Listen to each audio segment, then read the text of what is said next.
So it's right on Fifth Avenue. Parang building. So pwedeng Luneta, yung mga tipong Parang ganon. ganyan. Sana sa beach, di ba? Para mainggit sila sa atin. La Union, yung mga tipong ganon. Balit. Well, great show. We'll, one tulog na lang. One sleep to go. And then Friday na, we'll see you tomorrow. Thank you once again to the big story. Reg, sitting in for Sess, Sean, and Pauline. On our show, we've got 7 games for you in the NBA, the latest from the second round of the Australian Open.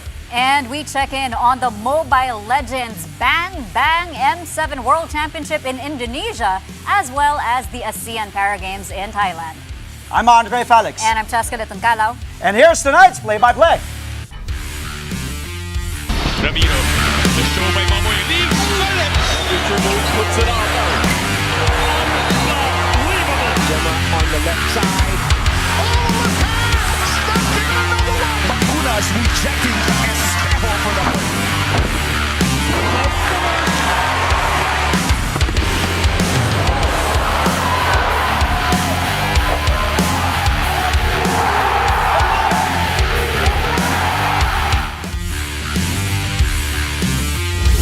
Happy Thursday!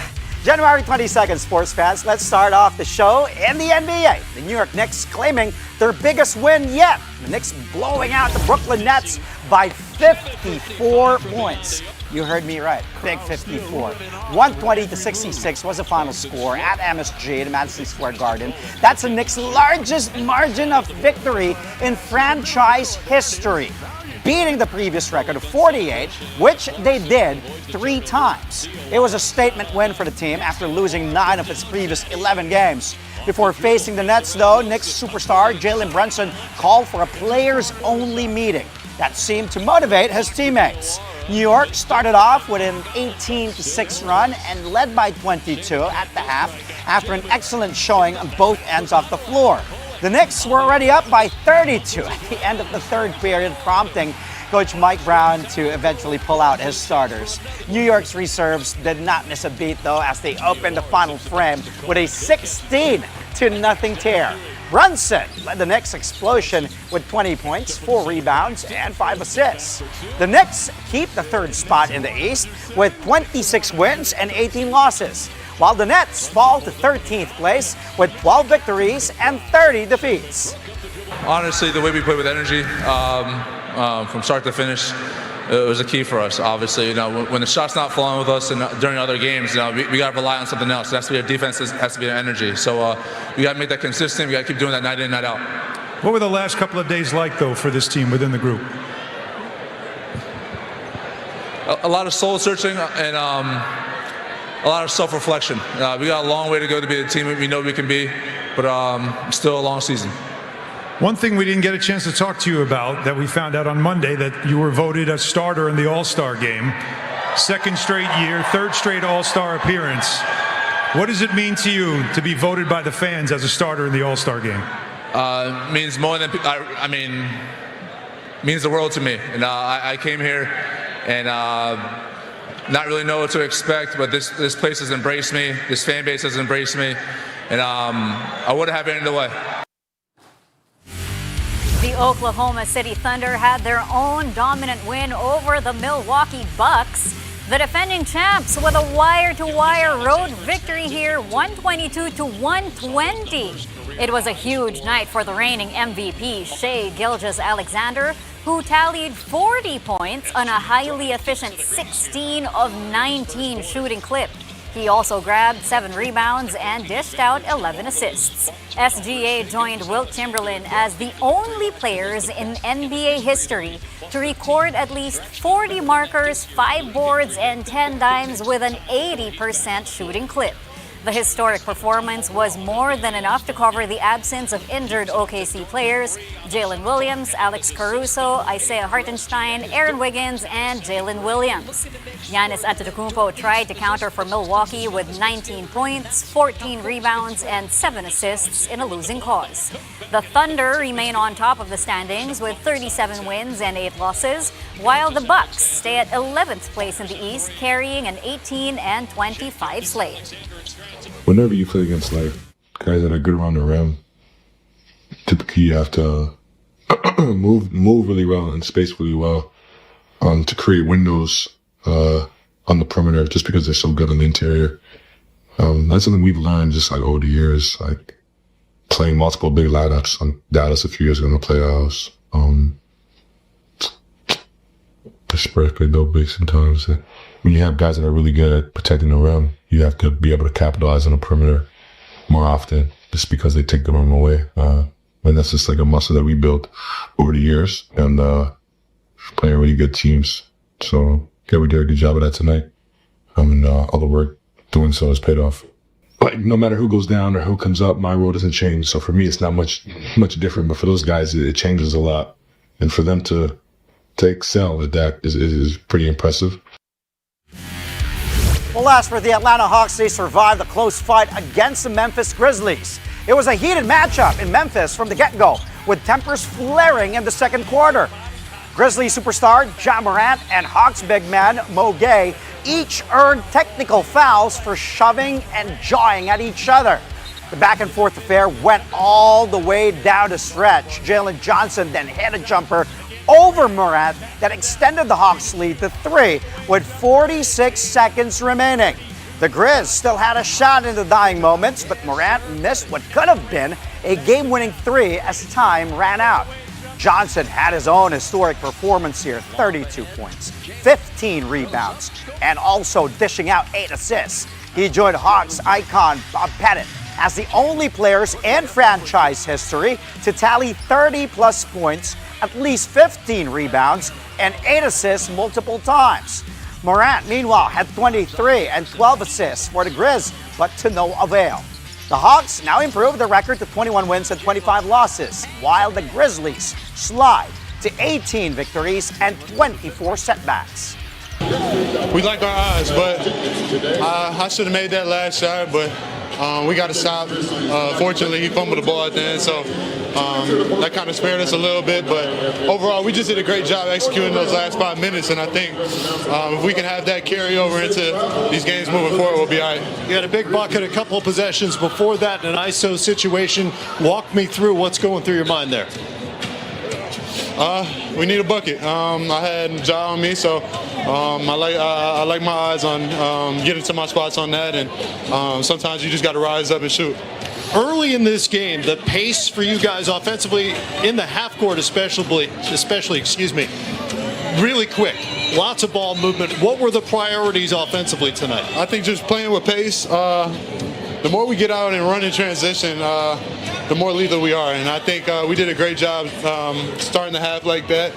And then the second half, we had a little slow start, but fortunately we were able to pick it back up and continue what we were doing. For more NBA games today, here are the results. The Cleveland Cavaliers bank on a fast start to beat the Charlotte Hornets 94-87. The Boston Celtics coast to a 119-104 win over the Indiana Pacers behind Jaylen Brown's 30 points and 10 rebounds. The Detroit Pistons get their 4th straight win at the expense of the New Orleans Pelicans 112-104. And lastly, a balanced attack propels the Toronto Raptors past the Sacramento Kings 122-109. Coming up, it's day 3 of the Mobile Legends Bang Bang M7 World Championship. Updates on the lower and upper bracket games when play-by-play returns here on One News.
And we're back. Thank you for joining us here on Play by Play live on One News. It's day 3 of the Mobile Legends Bang Bang M7 World Championship in Jakarta, Indonesia. A couple of lower bracket series featuring Pinoy Team Liquid PH as well as the upper bracket finals between Aurora PH and Team SRG are on tap tonight. Let's get updates from mobile journalist Amy Atienza, who's there in Jakarta. Hi Amy, how's it going? Andre Cheska, Philippine representative Team Liquid remains in the running to complete the Golden Road in the M7 World Championships, which means winning all local and international tournaments of Mobile Legends Bang Bang.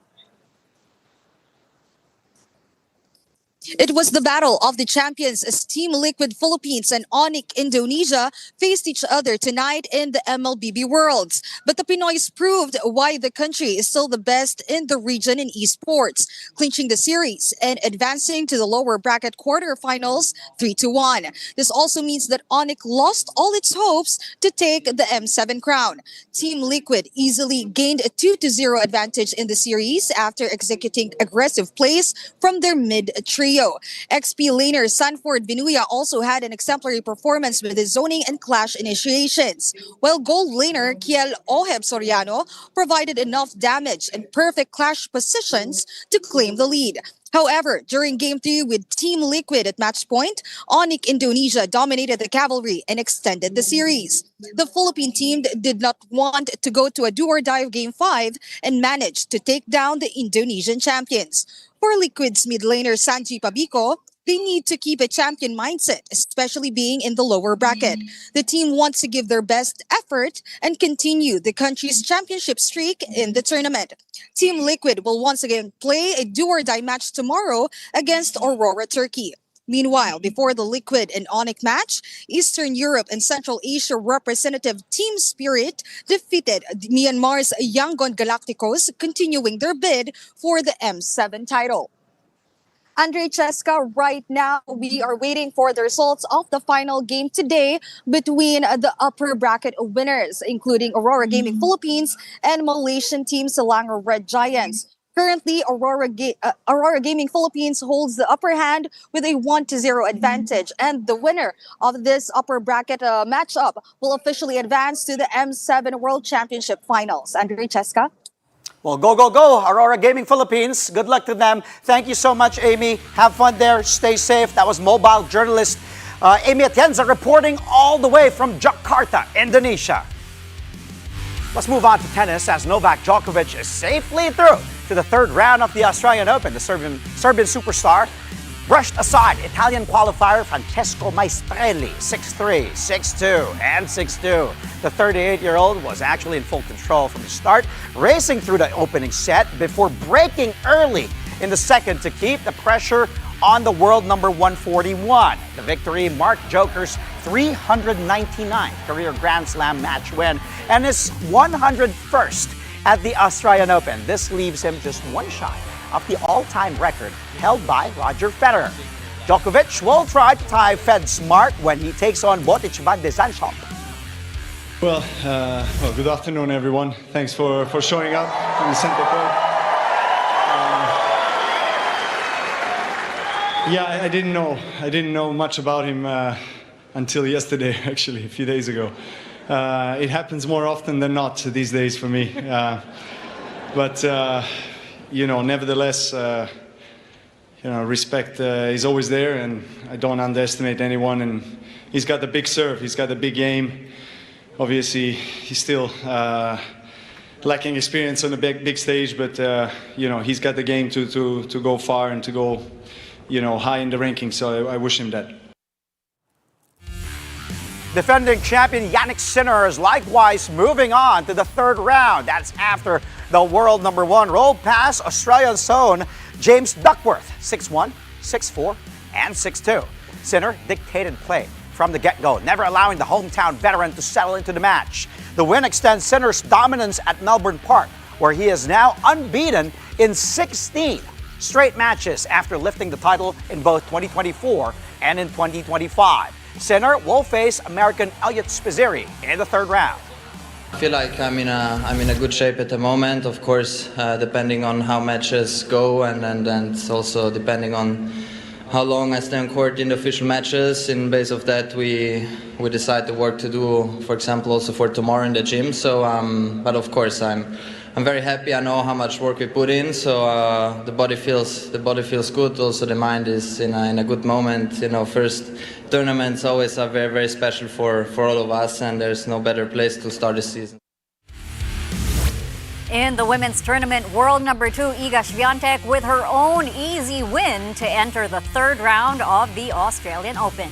The 6-time Grand Slam champion powered past Czech Marie Bouzkova 6-2, 6-3. Swiatek set the tone early, controlling rallies throughout the opening set. She was briefly tested in the second after Bouzkova jumped to a 3-1 lead. But the Polish star quickly regrouped, leveling the score before pulling away with confident net play and clean forehand winners. The victory keeps Swiatek's bid for a first Australian Open title alive. The world number 2 will next face 31st seed Anna Kalinskaya. Honestly, it felt great playing today. I felt more free than in my first round, so I really wanted to go for it. And for sure, you know, the conditions also weren't easy. I don't know if you guys feel that, but on the court it's super windy in that way, so I needed to adjust to that, and I'm really happy with the performance for sure. Naomi Osaka likewise moved on to the next round after a gritty win over Romania's Sorana Cîrstea.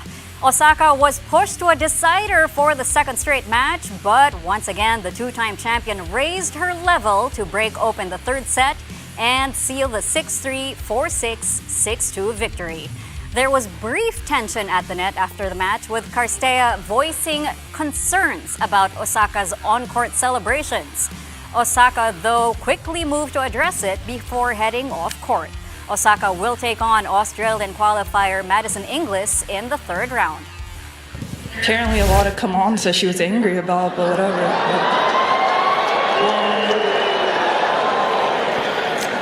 I mean, I tried to play well. I think I hit a lot of unforced errors, but I tried my best. She's a great player. I think this was her last Australian Open, so okay, sorry she was mad about it. Coming up, another big day for Team Philippines at the 13th ASEAN Para Games. A recap of the latest batch of winners when play-by-play returns here on One News.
Welcome back. You're watching Play-by-Play on One News. Team Philippines adding more medals to its tally as competition at the 13th ASEAN Para Games heats up. Let's now go to mobile journalist Denise Valdesancho, who is reporting live all the way from Nakhon Ratchasima in Thailand. Sawadee Cup, Kapum Cup. Denise, tell us what's the latest on Team Philippines campaign there. Good evening, Andre Chaska. Team Philippines continues to make waves here at the 13th ASEAN Para Games again in Nakhon Ratchasima, Thailand, with Team Philippines picking up 4 gold medals in para swimming alone. Paralympian Gary Bejino added another gold to his haul after winning the men's 200-meter freestyle as 6, while Ernie Gawilan also struck gold in the men's 200-meter freestyle as 7. On the women's side, Angel Autumn delivered in the 100-meter freestyle as 5, and Ariel Joseph Anegarbes rounded out the swimming gold rush with a victory in the men's 100-meter backstroke as 14. Meanwhile, in para-athletics, it was a record-breaking day for the Filipinos. King James Reyes set a new games record in the men's 1,500 meters T46, clocking in at 4 minutes, 17.93 seconds. While Cyril Cloydongcoy also established a new mark in the men's 1,500 meters T12 with a time of 4 minutes and 26.32 seconds. Aliana Nunez added to the medal tally as well, claiming gold in the women's discus throw F11 on top of her bronze finish in the long jump. Philippine Paralympic Committee President Michael Barredo says these new records and medals show that the team is moving forward, adding that he believes more Filipino para-athletes will continue to step up in the days ahead. Andre Chaska, as of today, Team Philippines now ranks 4th overall with a total of 44 medals. That's 15 golds, 14 silvers, and 15 bronzes. Andre Chaska. Thank you for the update. That was Mobile Journal Denise Valdesancho reporting from Thailand. Meanwhile, in the PBA, the TNT Tropang 5G and the defending champions, the San Miguel Beermen, resume their battle for the Philippine Cup crown tomorrow. Game 2 of the finals will tip off at 7:30 in the evening, still at the Inares Center in Antipolo. The game is also available on PBA Rush, RPTV, the Pilipinas Live app, and the One Sports YouTube channel. TNT took a 1-0 series lead after winning Game 1 last night, 96-91.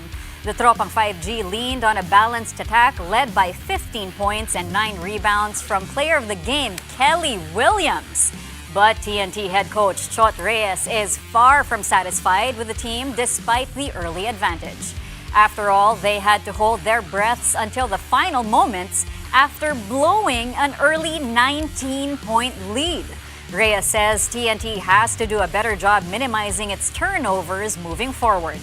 The team had 19 errors, which San Miguel converted into 25 points on the other end. In contrast, the Beermen had only 12 turnovers, but the Tropang 5G were able to get only 7 points out of those. In the huddle, I said, we defend well. They're not scoring on the half-court set. They're just scoring off our turnovers. We keep giving the ball to the other team. That's something that we definitely need to address. And those turnovers were not coming from set plays. It was just coming from rushing too much and getting ourselves into bad positions. So we're going to take a long, hard look at it, and hopefully we can be better for Game 2.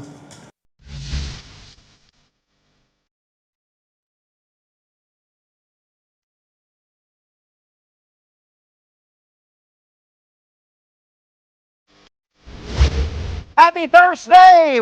We have a surprise for you. May PBA tayo ngayon kasi Game 1 ng PBA Philippine Cup Finals kahapon. Let's go. We got this. San Miguel, TNT. Game 1 of the finals. Junmar posting up Kelly Williams. Battle of the Vets.